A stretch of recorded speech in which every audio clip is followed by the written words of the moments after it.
Good morning and happy Friday. It's been a minute. I hope y'all who've been watching have enjoyed our replays of our past, I think it's 104 episodes so far.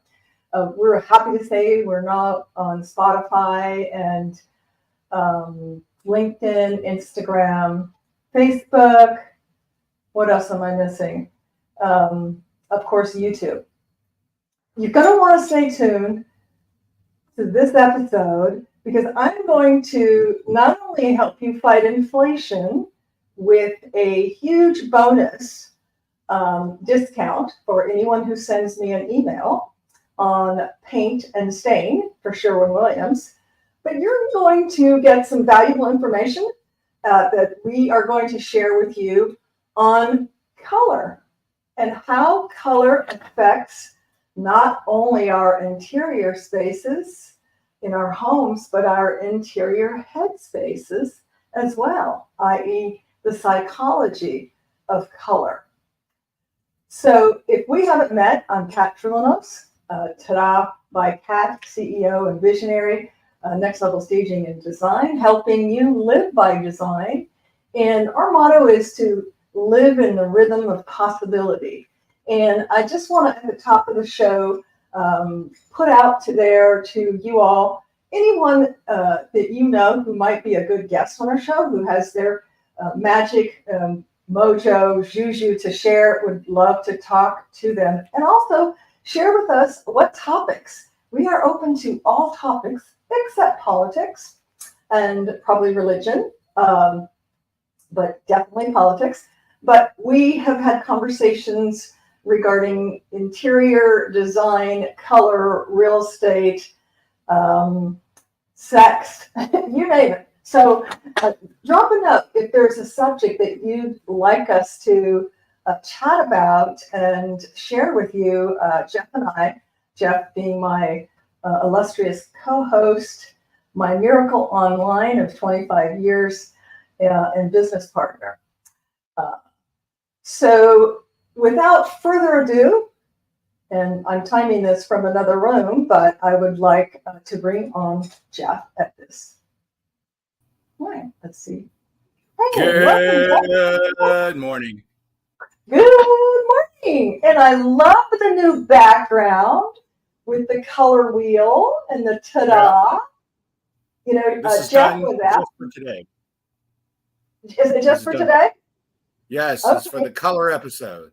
For the color wheel episode. But I like the one you did earlier when we were testing. I think we should integrate that somehow.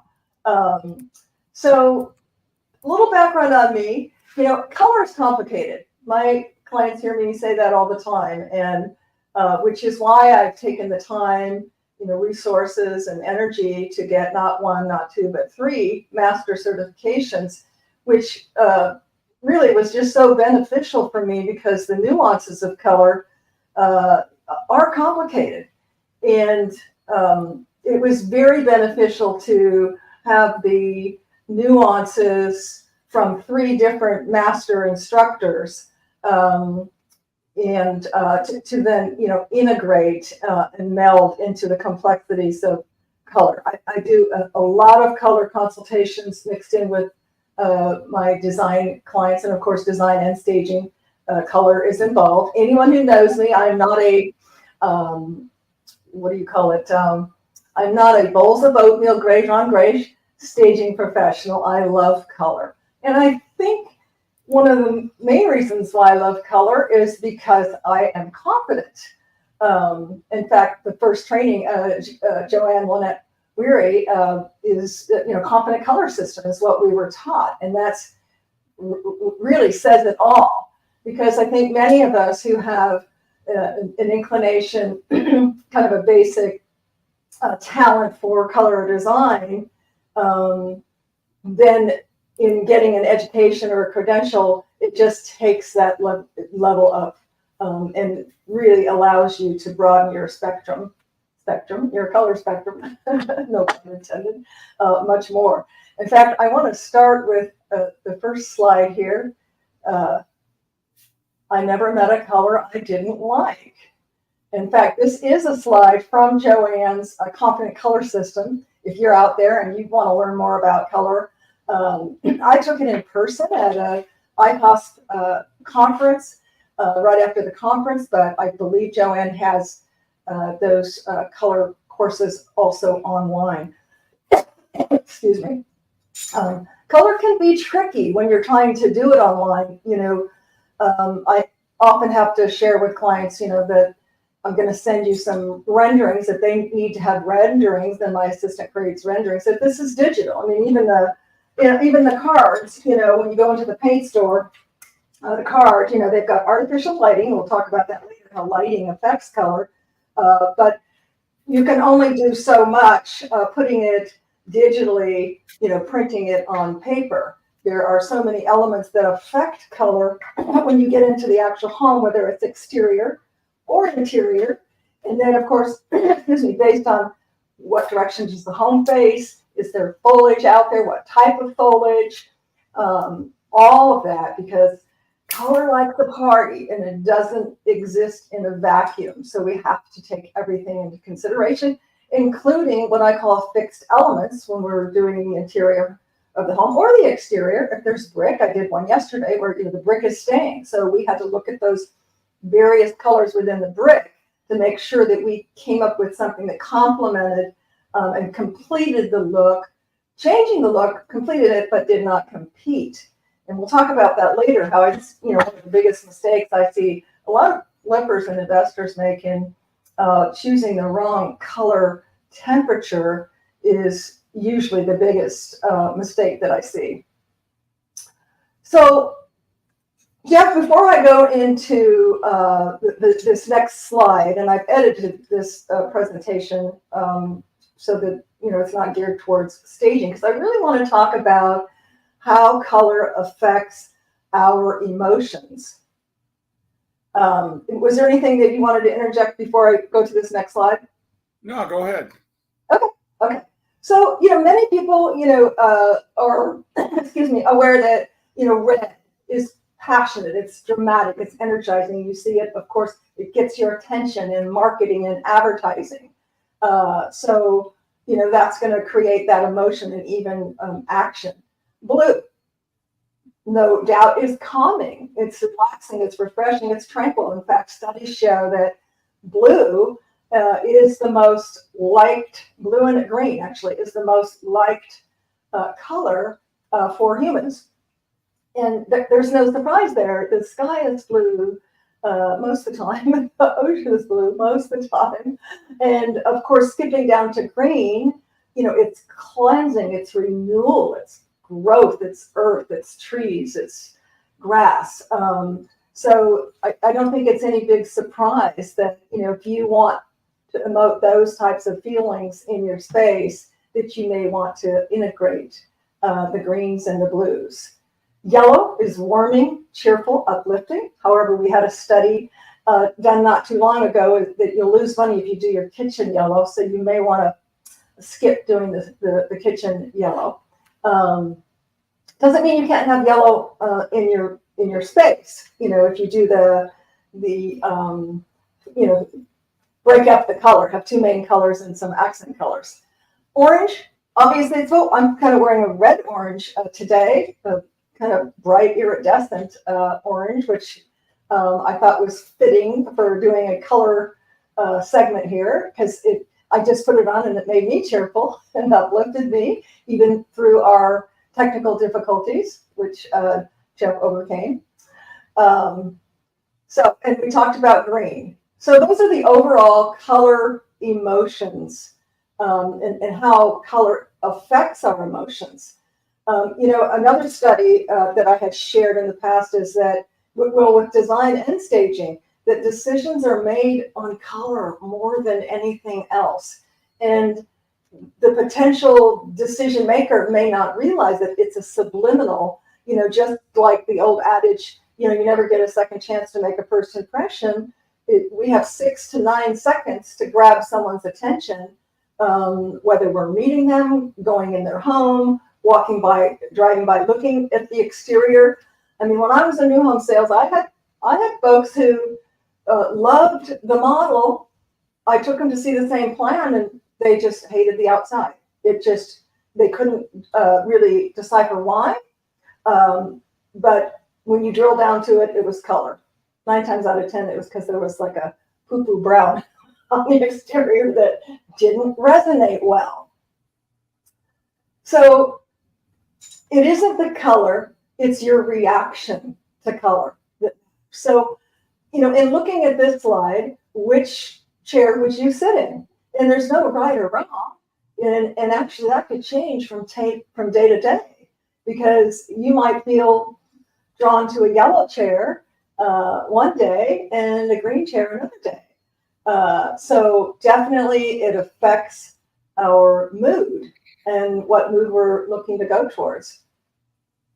So this kind of tags with the previous dialogue, and that is that color is responsible for over 60% of decision making and 75% of design mistakes.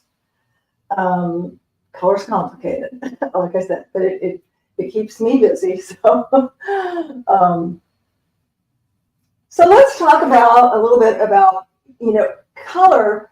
And Joanne taught this. This is actually a slide from her class, because it's not the color so much; it's the saturation or the intensity that really makes a difference. So we do a kind of a color test to kind of see where a client is comfortable in the saturation or the intensity, because this is the same color but in muted. Okay, so that plays a huge factor. If I could divide, I would say the biggest color mistake, it would be in cool and warm. Okay, if you cross those over, unless you do it in threes intentionally, so it looks by design, because sometimes you can have what's called a fixed element. Let's say a counter. It was looked at one yesterday. It had cool and warm colors and kind of an older granite that you see, but we wanted to up-level other parts of the area it was surrounding. So in that case, you just have to go with something that plays well with cool or warm. Biggest mistake I see in a lot of flippers is they just go in and go, well, we're seeing it fade off, but the gray. Oh, let's just do a gray. Everything's gray, which that's kind of passe at this point. But they would pick a cool gray with warm elements, and it just looked like, this doesn't quite look right. But they couldn't really put their finger on it, and the reason is because they went out of the temperature line and crossed that line. So warm and cool, you want to look at warm and cool. So the color secret is to mix colors, and I've used this term again, that complete, not compete, and you can do that. The biggest factor, like I said, is to stay in the color temperature, the correct color temperature. So I've got some more slides here, but I want to bring in this slide that I pulled out when I was putting together a presentation for a local builder association with a colleague of mine and doing research. I've stumbled upon this, and I hope that you can read it. I will read it to you, of course, for people who are just listening as well. But this really blew me away in terms of, if you believe, that we are all living and breathing energy and frequency, okay? And everything around us is adamant and inanimate. So this illustrates the power of color. So in comparison, sound has power. The human ear has a range of 16 to 40,000 vibrations per second. That's sound. We all know how powerful sound is in music, etc. Now let's take that in comparison to light and color. The light and color go hand in hand, and you'll hear me talk about that.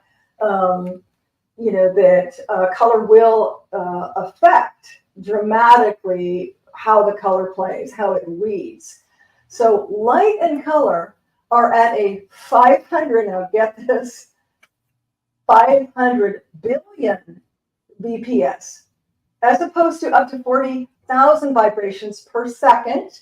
That frequency and energy, whether you realize it or not, that's what we all are. Light and color are at 500 million vibrations per second. Well, gosh, there's no surprise then, is there, Jeff, why color is a driving factor in changing our moods and having us make decisions?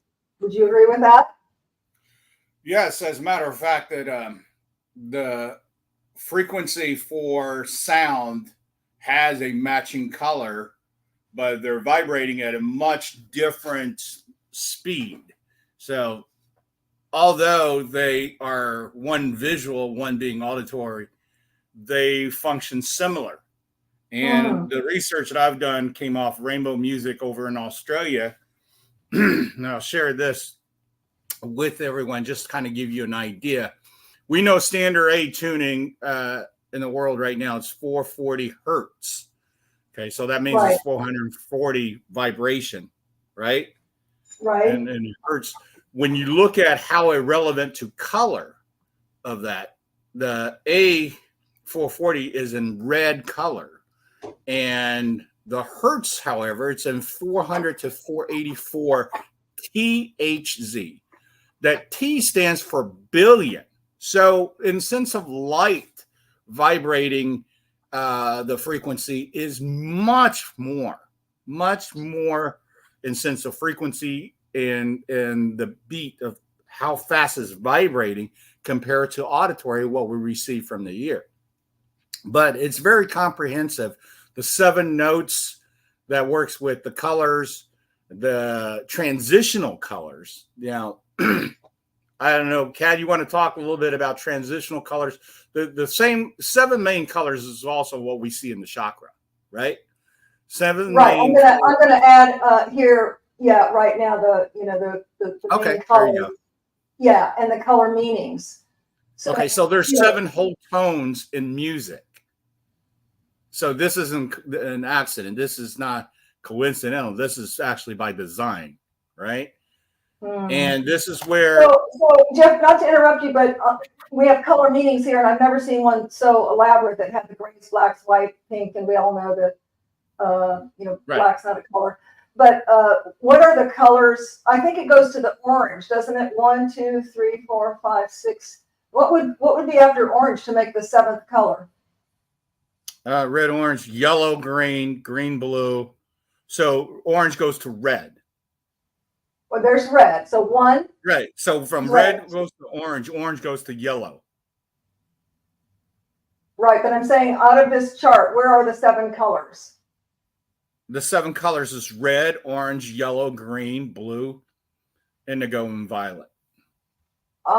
Indigo and violet. So interesting that you say that. And I think indigo and violet falls into the purple. And that's interesting that 3 colors are lumped together under purple, because in my research, violet waves carry the most, maybe that's why we love purple so much, it's our family color. Violet waves carry the most energy because they have the shortest wavelength and the highest frequency in the visible light spectrum. Never knew that.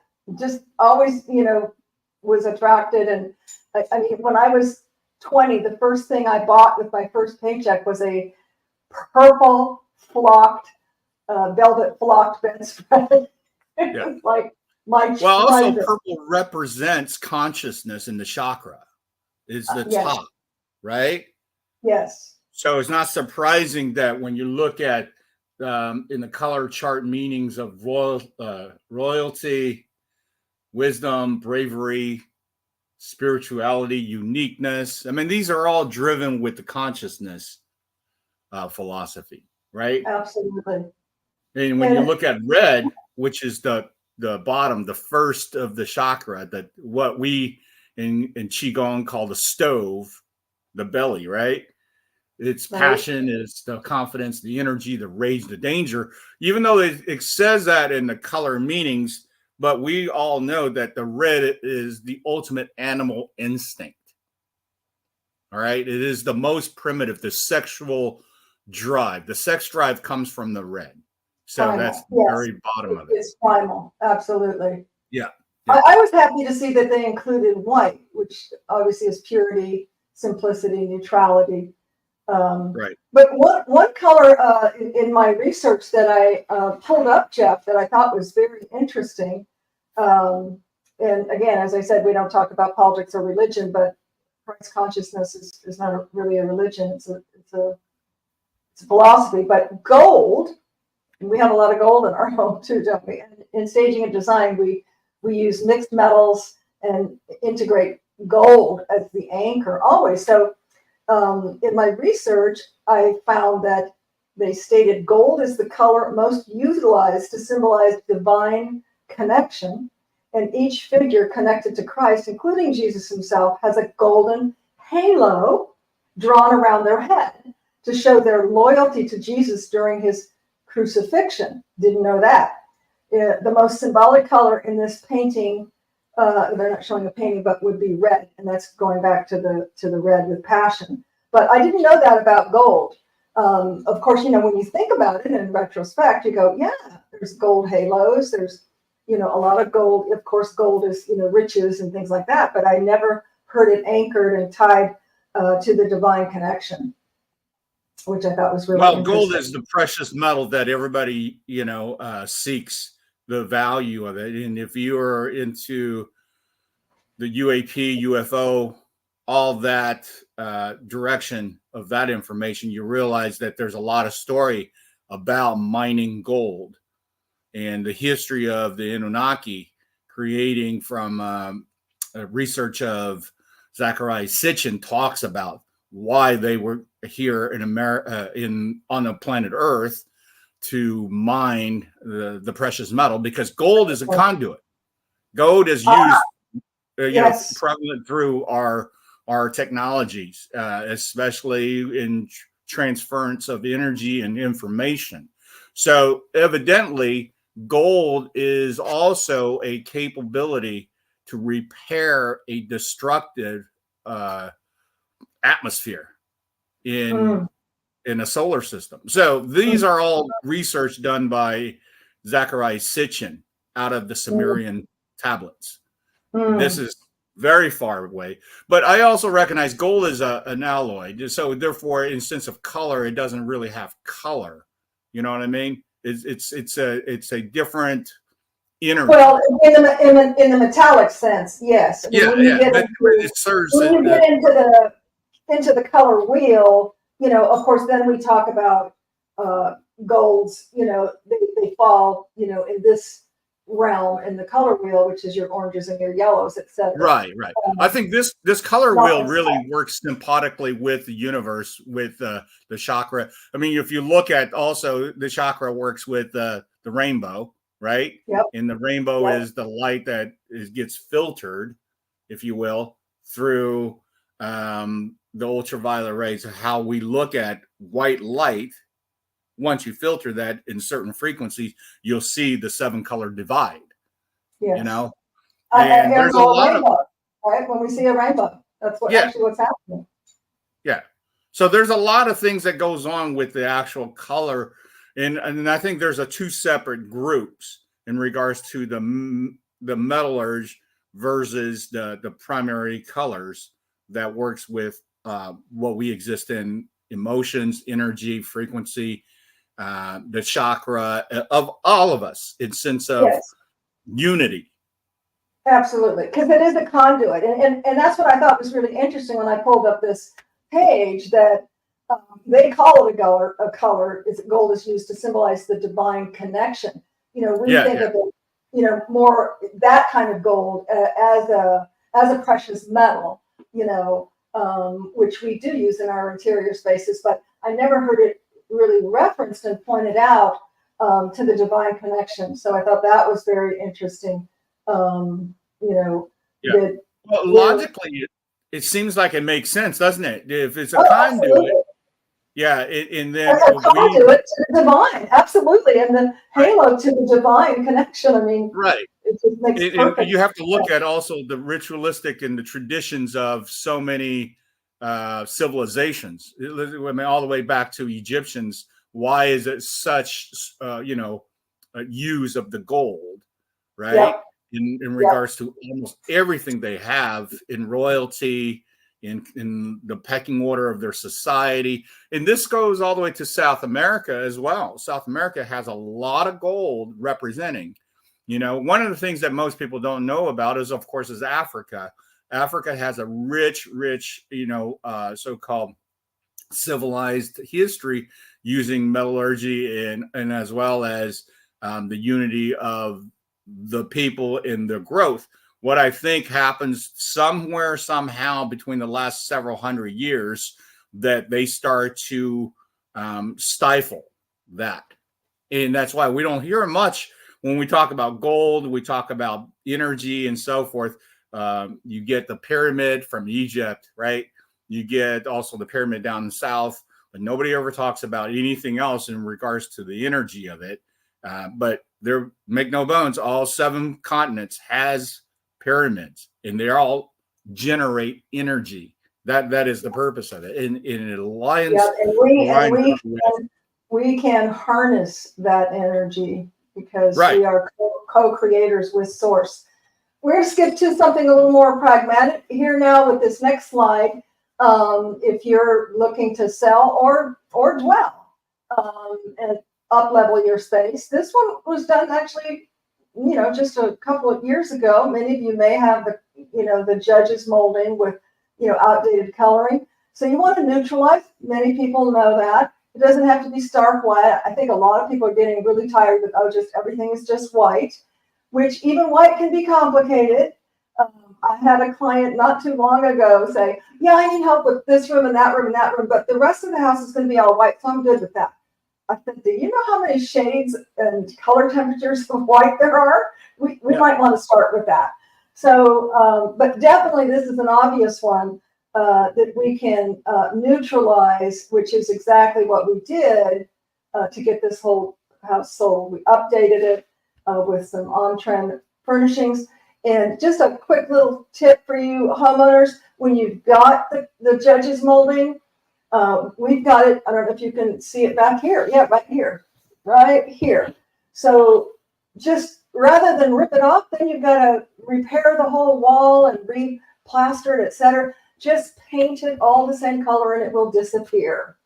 And so that's your first handy tip for the day. This is the same home. Again, just dated, beautiful, beautiful home, picture windows, lots of molding, etc. But just dated and not really warranting the 1.4 million that it was asking for.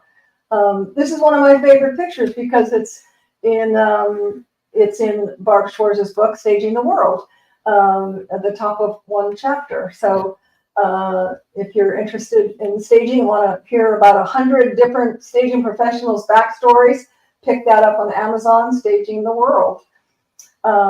But yeah, so this just made, as you can see, taking down the drapes, heavy drapes, and swapping it out with something more contemporary. Even though, the counters are still, not the most updated, but that's not what you look at, when the power of paint and staging is just incredible. So another little tip on color is you want to triangulate. I love that word. Color, you want to create a triangle. So what does that mean? North, south, east, west. We won't go into the function, power, skyline, but basically you want to, it keeps your eye moving. So if you walk in and there's just a heavy floral on the coffee table and no other color, you're shrinking the room. Your eye goes to the coffee table. So you want to triangulate at least in 3 directions, your function, your power, and possibly your skyline, to illuminate the space and make it look larger. I can't even read this. I think this is talking about putting color in different angles. Now, my taste, I think this is a bit much, but the illustration is to really have your color at least 3 places, so it looks intentional. If not, it looks like you have too much color and you kind of just did it haphazardly. So this is just reiterating, you don't want to use a chair rail as an accent. That will date. Accent walls are dated. It can date the space. Now, this could be, a fun teenage room. I think it wouldn't be too bad with the black and the pink for a teenage room. But you can't see too much because of my beautiful angel wings. But this is an actual accent wall. The rest of it is, I think it's gossamer veil. But it's not, it's not a drastic shade. So it kind of frames my desk and where I do my podcasts. So it's not like, if that's the first thing you notice when you walk in a room, it's probably too much. Oh, well, we're going to have a door prize, but it's not time for that yet. And actually, it's not a door prize. Each and every one of you will receive this if you stay tuned to hear how to get it. And I'll tell you what it is in a minute. So I'm going to just briefly, and then Jeff, I'll take it to you. I want to talk about green and what color means spirituality. So blue, no surprise, represents trustworthiness, peace, calm, serenity, stability, love, energy. I'm sorry, I'm skipping. Red is love and energy. Danger, as you mentioned, Jeff, and aggression. Yellow is happiness, energy, optimism. If you're feeling down, put on a yellow shirt or a yellow hat. It'll make you feel happier. Green, no surprise here, is nature. It's growth. It's harmony. It's peace, which is part of what inspired me to create Cat's Eye ENCORE, where we create custom biophilic. I wish I had a sample. I don't. It's in the car or hanging on my wall. But I source preserved mosses from all over the world and create wall decor as well as table decor. Our most recent was a huge, which I have one on my table, and I made 2 for clients, and it's they had a huge table, 72-inch round bowl with bun moss, just exquisite.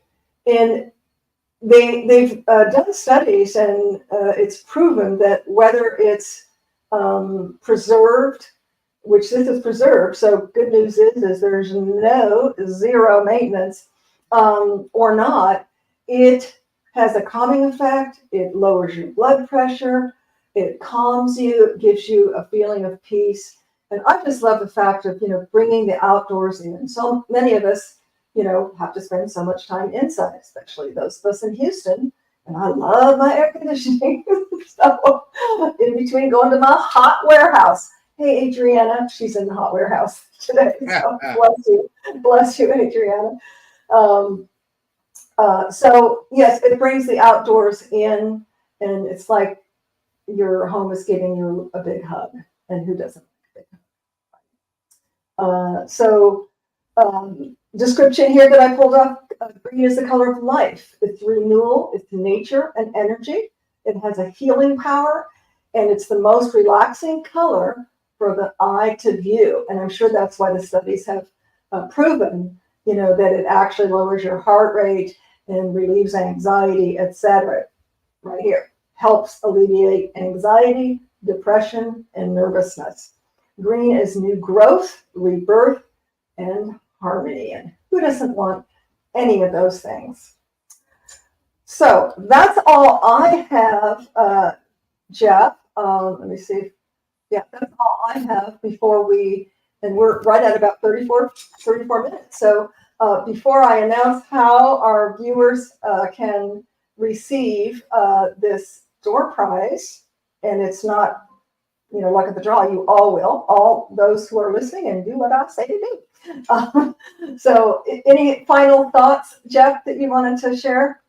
Yeah, if anybody who's watching this podcast is interested in more information and maybe even discussion and have questions, please email us or drop us a message on YouTube. It's under the live tab. Yep, I've got my card right here. Yeah. If you want a free consultation, I'm sorry, a free discovery call to set up a consultation, whether it's on-site or not, you know, Set Out by Cat is full service color staging and design. And then also, if you or someone you know think would be a good candidate for our show, we are looking to interview guests to see if we're a good fit. And I love sharing platforms with folks, you know, of all types of businesses and ventures, and you know, especially solopreneurs. You know, I love to share and lift them up. So, and again, let us know if there's something, a topic that you would like us to talk about. And again, we'll talk about just almost anything except for politics. Okay, so let me add one more thing to this. You know, like I said, the color is vibrating faster than the frequency that you hear in music. Although they have correlations of the two, you have to recognize that your brain can process this similar to how you would feel when you're hearing a song. And when you want to incorporate the maximum use of the color and the sound, this is what we do in my house. We have a certain color that brings a certain calmness into the master bedroom.